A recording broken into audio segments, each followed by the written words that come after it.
Cinquième parole. Bismillahirrahmanirrahim. Inna Allah ma'al ladina attaqaw wal ladina hum muhsinun. Au nom de Dieu, le clément, le miséricordieux. Certes, Allah est avec ceux qui l'ont craint avec piété et ceux qui sont bienfaisants. Coran 16, 128. Si tu souhaites considérer combien accomplir la prière et ne pas commettre les grands péchés est un véritable devoir pour l'homme et une conséquence de sa nature, écoute cette parabole. Au cours d'une mobilisation se trouvait dans un même bataillon un soldat professionnel assidu et un novice égoïste. Celui qui était dévoué à ses fonctions se concentrait sur l'entraînement et les préparatifs de guerre sans se préoccuper de son approvisionnement. Il a compris que c'est à l'État de le nourrir, de lui fournir les munitions, de le soigner en cas de maladie et même de lui porter la cuillère à la bouche si nécessaire. Sa mission principale est l'entraînement et le combat. Mais il s'emploie aussi dans certains travaux d'approvisionnement dans le cadre de sa fonction, il cuisine et fait la vaisselle. Si on lui demande ce qu'il fait, il répond « Je travaille bénévolement pour l'État », il ne dit pas pour ma propre subsistance. Quant au conscrit novice, gastronome, il négligeait la formation pour la guerre. La guerre, c'est l'affaire de l'État, se disait-il. Il se faisait du souci pour son alimentation et quittait même le bataillon pour aller au marché. Un jour, son collègue assidu lui tint ces propos. « Écoute mon frère. Ton devoir, c'est de t'entraîner et de lutter contre l'ennemi, c'est pour cela qu'on t'a amené ici. Fais confiance au souverain, il ne te laissera pas sur ta faim, c'est son devoir. Tu n'as ni le pouvoir ni la fortune pour te faire nourrir partout où tu vas. D'ailleurs, c'est l'heure de la mobilisation et du combat.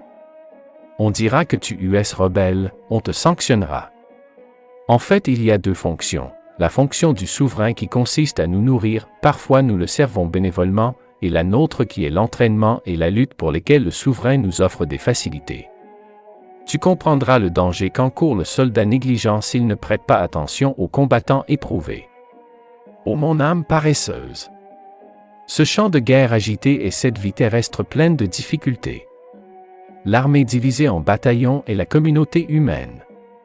Le bataillon de l'exemple, c'est la communauté musulmane de notre siècle. Point des deux soldats, l'un est le pieux musulman conscient de ses obligations religieuses et qui les remplit. Il lutte contre son âme et le diable pour s'abstenir des péchés capitaux et ne pas en commettre d'autres. L'autre est l'égaré perdant plongé dans des soucis de subsistance au point d'en accuser le véritable dispensateur de biens. Il manque aux obligations religieuses et n'hésite pas à pécher pour se nourrir. L'enseignement et l'entraînement sont le culte avec d'abord la prière. Le combat, c'est le combat contre l'ego, les plaisirs, les hommes ou les esprits sataniques pour sauver son cœur et son âme des péchés, de la débauche et de la perdition éternelle. Des deux fonctions, l'une est celle d'insuffler la vie et d'en prendre soin. L'autre c'est de prier celui qui donne vie et de se fier à lui. En effet, la vie est un miracle des plus étonnants de l'art divin et une merveille de la sagesse du Seigneur. Celui qui l'a créée et donnée est également celui qui en prend soin et la maintient, ce ne peut être personne d'autre. En veux-tu une preuve? L'animal le plus faible et le moins rusé est le mieux nourri comme par exemple le ver des fruits ou le poisson. La créature la moins puissante est la plus fragile de même, comme les enfants et les petits des animaux. Pour comprendre qu'on n'acquiert pas les moyens de se nourrir légitimement grâce à notre force et à notre volonté mais grâce à l'incapacité et la faiblesse, il suffit de comparer le poisson au renard, le petit de l'animal à l'animal sauvage et les arbres aux animaux. Celui qui abandonne sa prière rituelle pour sa subsistance est donc semblable au soldat qui quitte l'entraînement et la tranchée et va mendier au marché. Mais faire sa prière et chercher soi-même son pain quotidien de la cuisine de miséricorde du généreux dispensateur de biens, pour ne pas être à la charge d'autrui, c'est une preuve d'honnêteté, c'est également une prière. De plus, la nature humaine et ses facultés spirituelles montrent que l'homme a été créé pour la prière.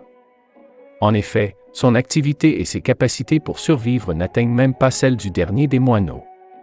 En revanche, l'homme s'élève au rang de monarque et de commandant de tous les animaux si on le considère des points de vue de la connaissance, du recours à Dieu avec humilité et de la prière nécessaire pour sa vie spirituelle et sa vie éternelle. ô mon âme. Si tu fais de la vie terrestre ton but final et que tu travailles sans cesse pour elle, tu seras comme le serviteur du dernier des moineaux. Si au contraire, tu fais de la vie éternelle ton but ultime et de cette vie-ci un intermédiaire et un champ de labour pour l'au-delà et que tu agis selon, tu seras un haut commandant, un serviteur choyé et suppliant et un hôte honoré de Dieu. Deux voies se présentent à toi, tu peux choisir celle que tu veux. Demande le salut et la grâce au plus miséricordieux des miséricordieux.